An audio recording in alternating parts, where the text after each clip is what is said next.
지난 시간에는 그 임직과 은퇴를 앞두고 말씀을 드렸습니다.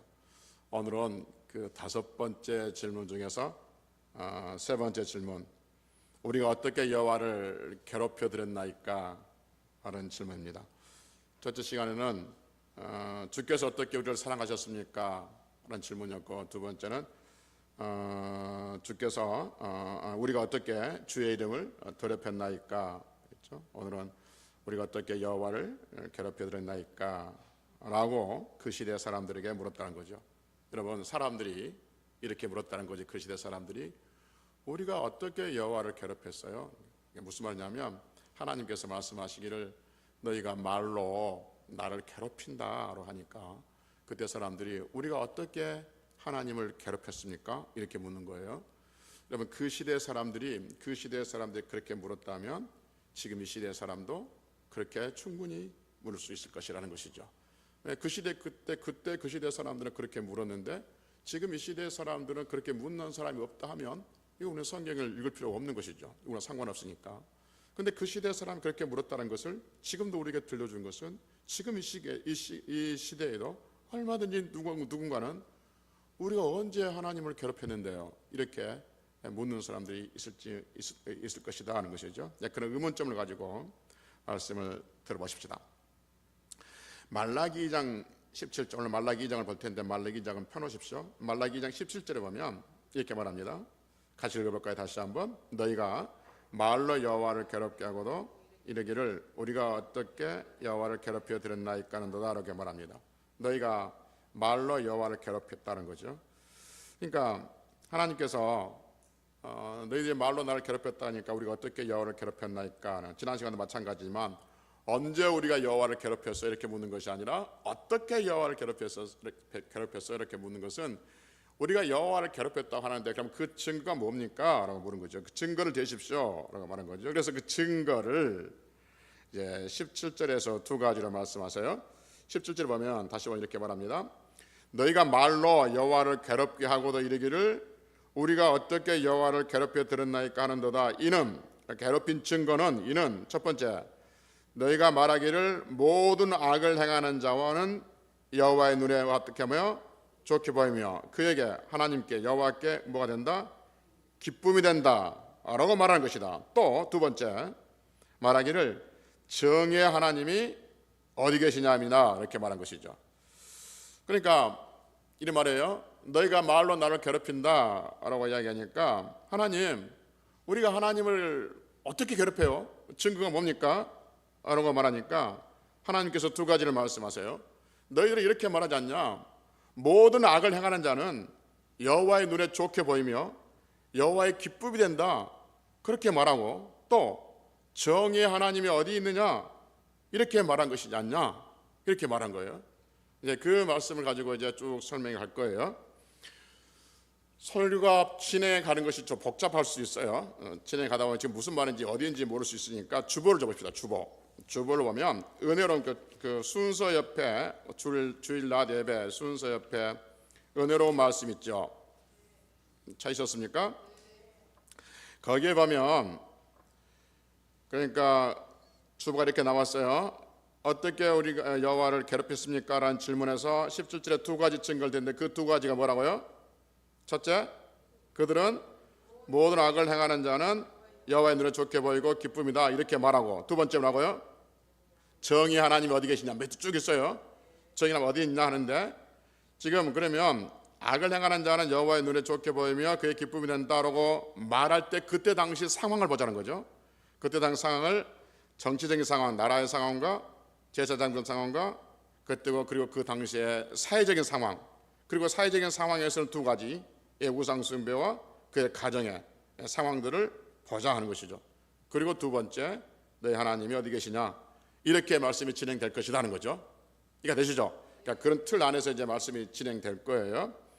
이제 그래서 그들이 이제 하나님께서 너희가 말로 나를 괴롭힌다니까 우리가 어떻게 여호와를 괴롭혔습니까? 라고 하니까 그 첫 번째 증거가 뭐냐면 모든 악을 행하는 자는 여호와의 눈에 좋게 보이고 그리고 여호와의 기쁨이 된다라고 17절에서 말한 그것이 내가 너희를 인해서 괴롭힘을 당한다 하는 것이죠. 여러분 그 이상하지 않습니까? 아무리 믿음 없는 사람이라도, 아무리 패역한 사람이라도, 그러니까 하나님 믿는 사람이든지 믿지 않는 사람이든지 어떤 사람이라도 하나님은 모든 악을 행하는 사람을, 악을 행하는 것을 좋게 보이고 또 모든 사람이 악을 행하면 기뻐하신단다 라고 말하는 사람이 있을까요? 믿는 사람은 더 그렇게 못하겠지만 믿지 않는 사람도 이게 상식이 안 맞는 이야기잖아요. 예. 다시 집중해 봐요. 하나님을 믿는 사람뿐만 아니라 하나님을 안 믿는 사람이라 할지라도 어떤 사람이 야야, 하나님은 사람들이 악을 행하면 아주 그것을 좋게 보이고 사람들이 악을 행하면 기뻐하신대 라고 말하면 하나님을 안 믿는 사람도 에이 무슨 이렇게 말하지 않겠습니까? 그런데 지금 이렇게 말한 사람들이 지금 어떤 사람이냐면 하나님을 믿는 사람들이에요. 하나님 믿는 사람들이 말하기를 뭐라냐면 하나님은 모든 악을 행하는 것을 참 좋게 보신가 봐. 하나님은 사람들이 악하게 행동하는 것을 기뻐하셔 라고 말한 거예요. 그러니까 그 말을 하나님 듣고 계시면서 너희들이 말로 나를 괴롭히구나 이렇게 지금 말씀하고 있다는 것이죠. 그러면 도대체 사람들은 왜 그때 당시 사람들은 왜 하나님은 악을 행하는 것을 좋게 보이고 보고 악을 행하는 것을 기뻐한다고 생각하고 그렇게 말할까? 도저히 상식이 어긋나지 않는데 왜 그렇게 생각하고 왜 그렇게 말할까? 왜 그러냐면 그렇죠? 이 자기의 삶을 보고 하나님을 보니까 그런 거예요. 이해가 되시죠? 그러니까 자기들의 삶을 보니까 악한 사람이 다 잘 돼. 근데 하나님은 하나님의 잘 믿은 사람이 잘 된다고 그랬어요? 안 된다고 그랬어요? 잘 된다고 그랬어. 그러니까 하나님이 잘 된다고 하셨는데 안 믿는, 그러니까 악한 사람이 잘 돼. 그것을 보니까 하나님은 악을 행하는 것을 좋게 보시구나. 악을 행하는 것을 기쁘게 생각하구나. 이렇게 말한다는 거예요. 그러니까 하나님의 말씀으로 세상을 보는 것이 아니라 세상을 보는, 세상 돌아가는 것을 그것을 보고 하나님을 보고 하나님을 판단하는 거예요. 그러니까 완전히 잘못된 판단이죠. 하나님은 악을 미워하세요.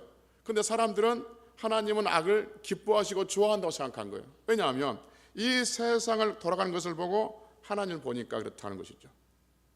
충분히 우리 그럴 수 있습니다. 우리가 돌아가는 게 이 세상 사람들이 돌아가는 것, 이 세상 사람들이 하는 것, 그것을 보고 하나님을 판단해서 하나님을 자기 마음대로 판단할 수가 있다는 것이죠. 그럼 여러분, 그 당시의 사람들이 도대체 어떤 사람들을 살았기 때문에, 그 당시에는 어떤 일들이 있었기 때문에 사람들은 그 당시의 사람들의 상황을 보고 하나님은 악을 행하는 자를 좋게 보고 악을 행하는 자를 기뻐하신다라고 말했을까 하는 것이죠. 세 가지로 나눠서 봅시다. 그 당시의 정치적인 상황, 그 당시의 나라의 상황이에요. 그 다음에 그 당시의 제사장들 모습, 정교가 어땠는지, 그리고 그 당시의 사람들의 사회생활 어땠는지 이를 살펴보자는 거죠. 여러분, 그 당시의 나라, 그 당시의 정치는 어땠냐면 말씀드렸던 것처럼 이 말라기서가 쓰여질 때는 출애굽 후고 1000년 후고 그 다음에 바벨론 포로로 돌아와서 100년 후라고 그랬어요. 그래서 1000년 전에 자기 전에 말씀드렸던 것처럼 애굽에 살고 있는 그들을 젖과 꿀이 흐르는 가나안 땅으로, 그래서 영원한 땅으로 보내준다고 해서 들어왔는데 결국 그 나라가 어떻게 했어요? 망했어요. 그게 망한 것은 하나님이 망하게 하신 것이 아니라 자기들이 하나님 말씀에 순종해서 망했는데 그들은 생각하기를 하나님이 우리를 망하게 한다고 생각했던 것이죠.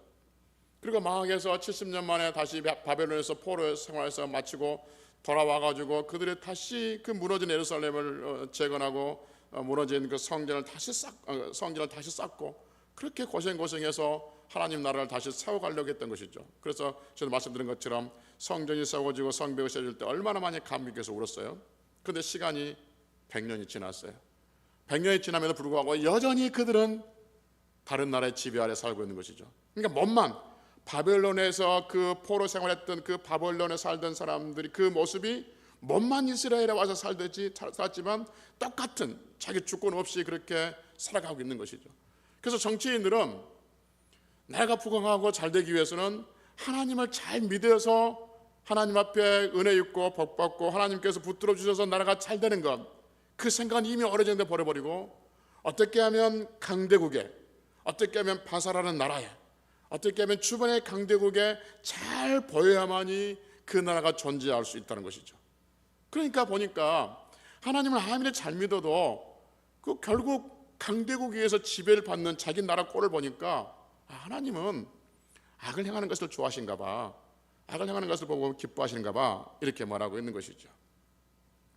두 번째는 그들이 또 하나님이 악을 좋아하고 기뻐한다고 생각했던 그 이유 중 하나가 뭐냐면 당시의 제사장들, 종교 지도자들 그런 모습을 보는 것이죠. 당시의 제사장들 어땠냐면 이런 상황일수록 여러분 제사장들은 바르게 하나님 말씀을 가르쳐야 되는데 그러지 않았어요. 그래서 말라기 2장 1절부터 3절까지 봅시다. 말라기 2장 1절부터 3절까지. 말라기 2장 1절 3절 다 펴져 있죠. 예, 보십시다. 제가 한번 읽어볼 테니까 따라와 보십시오. 이렇게 말합니다. 1절부터 3절까지. 너희 제사장들아, 이제 너희에게 이같이 명령하노라. 제사장들에게 하는 말이에요. 제사장들이 어떠한 모습들을 봅시다. 만군의 여호와가 이르노라. 너희가 만일 듣지 아니하며 마음에 두지 아니하여 내 이름을 영화롭게 하지 아니하면 내가 너희에게 저주를 내려 너희의 복을 저주하리라. 이미 저주하였나니 이는 너희가 그것을, 즉 하나님의 말씀을 어떻게 했다고요? 마음에 두지 아니했다는 거죠. 보라, 내가 너희의 자손을 꾸짖을 것이요 똥 곧 너희 절기의 희생의 똥을 너희 얼굴에 바를 것이라. 너희가 그것과 함께 지하의 버림을 받을 것이다 라고 말합니다. 그들 하나님 말씀을 듣지 않았어요. 마음에 두지 않았어요. 하나님 이름을 영화롭게 하지 않았어요. 누가? 제사장들이. 2장 7절부터 8절까지 봅시다. 7절부터 8절까지. 제사장 입술은 무엇을 지켜야겠고 지식을 지켜야겠고 사람들은 그의 입에서, 즉 제사장의 입에서 율법을 구하게 되어야 할 것이니 제사장은 만군의 여호와의 사자가 되거늘 너희는, 제사장 너희는 어른교에서 떠나 많은 사람을 율법에 거스르게 하는도다. 나 만군의 여호와가 이르노라. 이르노니 너희가 내 일의 언약을 깨뜨렸다라고 말합니다. 그러니까 당시 제사장은 어떻게 했냐면 하나님 말씀을 지키지 않았어요. 지식을 지키지 않았어요. 그래서 그의 입에서 율법을 구하지 못하게 만들었어요. 제사장들은 사람들이 옳은 길을 떠나서 많은 사람들에게 율법을 거스르게 했었어요. 여러분, 한 시대의 그 제사장들이 이런 어떤 하나님 말씀을 제대로 가르치지 않고 선지자들 하나님 말씀을 제대로 선포하지 않으면 그 사이는 혼란과 부패와 무질서가 소용돌이 치죠. 그래서 이런 혼란과 무질서가 소용돌이 치면 어떤 현상이 생기냐면 가진 자는 더 많이 가지려고 그러고 없는 자는 더 가난해지는 그런 빈익빈 부익부의 현상들이 강하게 나타나게 되죠. 하나님 말씀이 잊혀지고 하나님 말씀이 시행되지 않을 때 사람들은 자기 중심적이 됩니다. 사람이 자기 중심적이 되면은 결과는 타락과 욕심으로 꽉 차 있죠. 이렇게 정치가 하나님을 두려워하지 아니하고 제사장들이 하나님 말씀을 바로 가르치지 못하니까 당시의 사회는 어떻게 우리에게 설명해 주고 있냐 하면 첫 번째 두 가지로 우리가 말씀해 주고 있죠. 첫째는 뭐냐면 우상 숭배입니다.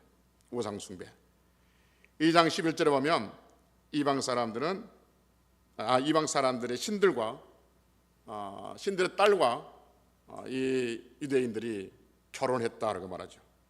그러니까 영적으로 혼란되니까, 영적으로 혼란스러우니까 하나님 말씀이 제대로 선포되지 아니하니까 사람들이 이방 신들의 딸과 결혼해요. 우상을 숭배하는 것이죠. 여러분, 하나님이 제일 싫어하는 것이 뭐라고요? 우상 숭배예요. 우상은 뭐라고 그랬어요? 네. 자기의 삶의 중심에 하나님보다 더 귀한 것을 놓는 것, 자기의 삶의 맨 꼭대기에 하나님 아닌 다른 것을 놓는 것, 이것이 사람이든지 물질이든지 무엇이든지 하나님보다 더 귀하게 여기는 것은 다 우상인 것이죠. 다른 말로 하면 여러분, 우상을 이렇게 말씀드리고 싶어요. 우상은 뭐냐면 하나님의 마음을 알지 못하는 것, 하나님 마음을 알지 못하고 그 형식들만 붙들고 있는 것, 그것이 우상이죠. 그저께 어느 그 쇼츠인가 어디서 보니까 그런 이야기 하더라고요. 그 어떤 회사원이 그날 너무 힘들었답니다.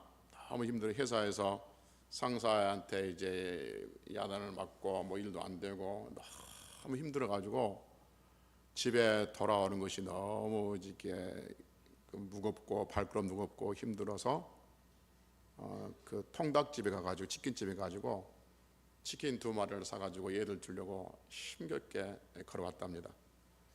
그래서 자식들한테 통닭을 주고 아이들이 그 통닭을 너무 맛있게 먹는 것을 보고 힘을 얻었다는 거죠. 그럼 내가 저 자식들 때문에 살아야지라고 힘을 얻었다는 거죠. 그러면서 문득 이런 생각이 들더랍니다. 자기도 어렸을 때 자기 아버지가 가끔은 통닭을 사올 때가 있더랍니다. 근데 지금 보니까 아버지가 통닭을 사오는 날은 삶이 힘든 날, 통닭을 사왔구나는 것을 그때 알았다는 거죠.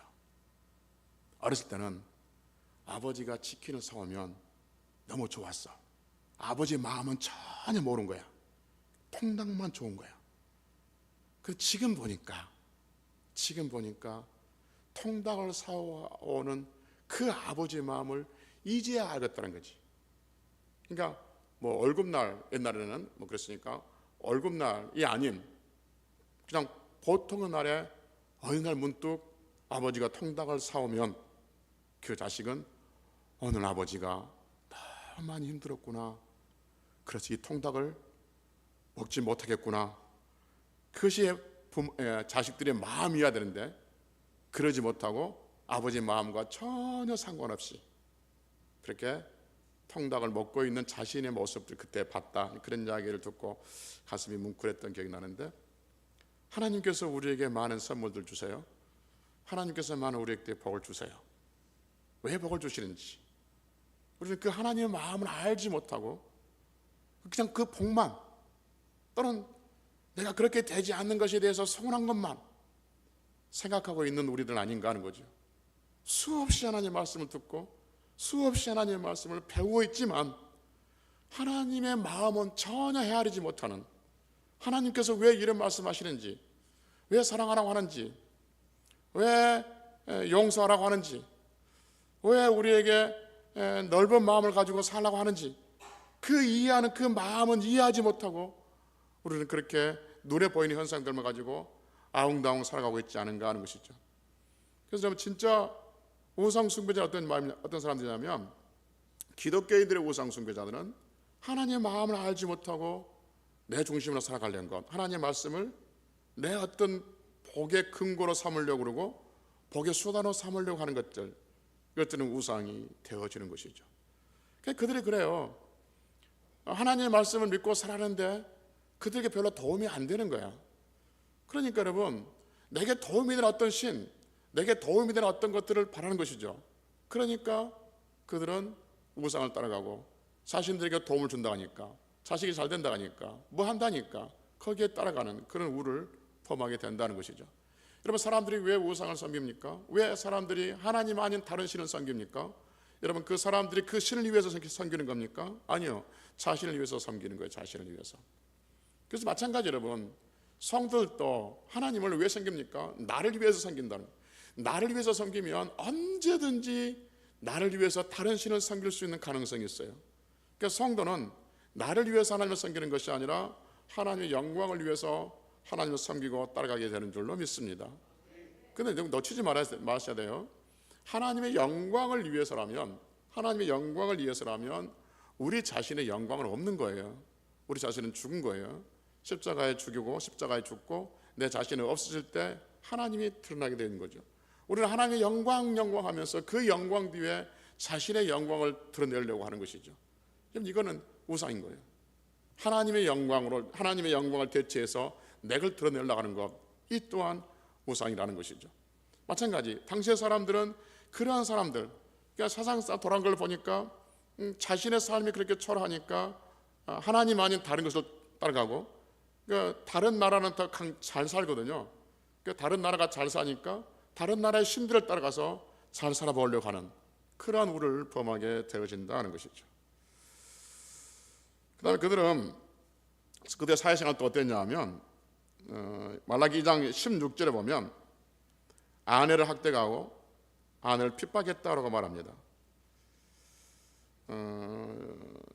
2장 16절에 보면 이혼하는 것과 학대하는 것에 대해서 말씀해 주고 있어요. 당시의 사람들은 이혼을 서슴지 않았어요. 그러니까 하나님 이혼하지 말라고 그랬는데 당시의 사람들은 아내를 학대하고 이혼을 했던 거죠. 보니까 이혼하고도 잘 살거든요. 아내를 학대해도 더 잘 살거든요. 또 부자가 되거든요. 아내를 학대하고도 교회 나와서 얼마든지 헌금하거든요. 그래, 이런 시대 사람들이 이렇게 말해요. 악을 행하는 자가, 모든 악을 행하는 자가 여호와의 눈에 좋게 보이며 하나님께 기쁨이 된다라고 말하죠. 하나님의 복 주시고 잘되게 하신 분인데 세상을 보니까 이혼하고 아내를 학대하고 핍박하고 그래서 잘 살거든요. 그러니까 자신의 삶을 통해서 하나님을 보니까 하나님은 그러한 사람을 좋아하구나 라고 말했다는 거죠. 그 말 들으니까 하나님 뭐냐면 너희들이 나를 괴롭힌다. 이건 너를 괴롭힌다. 그리고 그들은 두 번째 뭐라고 말씀하시냐면 17절 하반절에 보니까 정의의 하나님이 어디 계시냐 하는 거죠. 정의 하나님이 어디 계시냐 이렇게 말하면 정의 하나님이 계신단 말이에요, 안 계신단 말이에요? 안 계신단 말이죠. 정의 하나님이 어디 있냐? 봐라, 세상을 봐라. 정의롭지 못한 이 세상을 봐라. 그래도 잘 돌아가고 있다.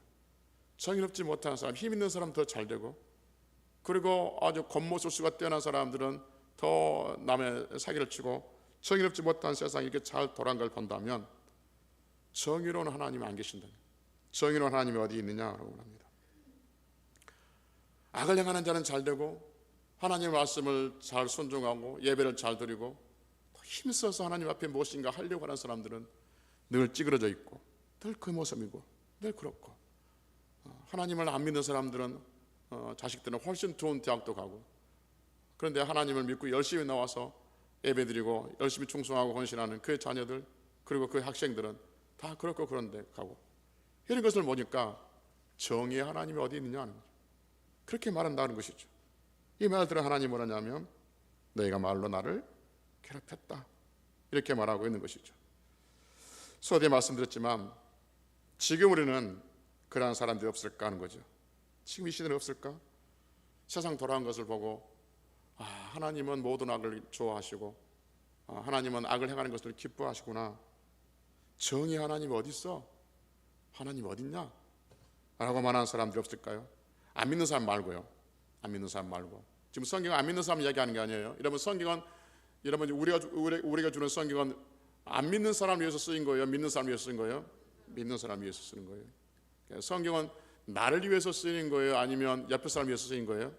나를 위해서 쓰인 거예요. 나를 위해서. 그래서 저도 몇 번 말씀드렸지만 하나님 말씀 듣고 오늘 말씀은 누가 드려야 되는데 오늘 하필 그 사람이 안 왔다, 그럼 하지 마라 그랬어요.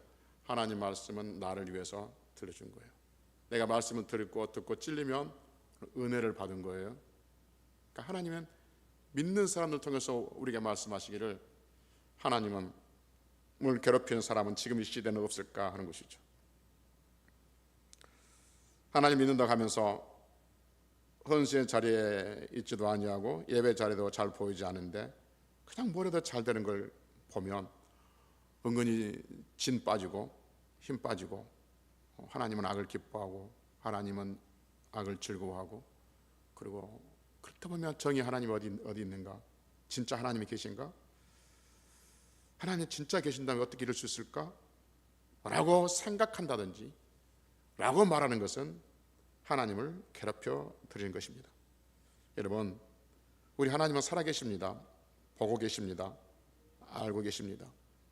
여러분, 우리 하나님은 우리가 우리 인생을 위해서 그린 그림보다 훨씬 더 큰 그림을 가지고 여러분과 저의 삶을 진행시키고 여러분과 저의 삶을 주권적으로 인도해 가 계신 줄로 믿습니다. 그러니 지금 보여지는 그 상황들 보고 하나님을 판단하지 마시라 그 말입니다. 정의 하나님 어디 있느냐? 하나님은 살아계신가? 그런 말 하지 마라 그 말입니다. 하나님은 살아계십니다. 하나님은 선하십니다. 선하신 하나님은 선한 자들에게 반드시 선한 대로 응답해 주시는 줄로 믿습니다. 그러니 선하신 하나님을 굳게 믿고 우리가 남은 날들 살아가면 하나님께서 우리의 발을 반석 위에 세우시고 암사슴같이 높은 곳에 다니게 하심으로 말미암아 결국 승리하는 인생으로 여러분과 저의 삶들을 그리고 우리 후손들의 삶들을 인도해 주실 줄로 믿습니다. 살아계신 하나님, 전능하신 하나님을 믿고 사는 인생, 그 인생은 이미 승리하고 사는 인생입니다. 어디에 있든지 간에 하나님께서 그와 함께 하시기 때문이고 어디에 있든지 간에 하나님께서 그를 붙드시기 때문에 그러는 것이죠. 여러분과 저는 이미 승리의 삶을 살고 있다는 것을 굳건히 믿으시고 세상이 어떻게 미쳐 돌아가든지 간에 세상이 어떻게 악한 자가 잘 되든지 간에 거기에 우리의 마음 뺏기지 마시고 선하신 하나님께서 선하신 은혜대로 여러분과 저의 삶을 선하게 인도할 것을 믿으며 하나님을 찬양하며 감사하며 그렇게 날마다 승리할 수 있는 성도들이 되시기를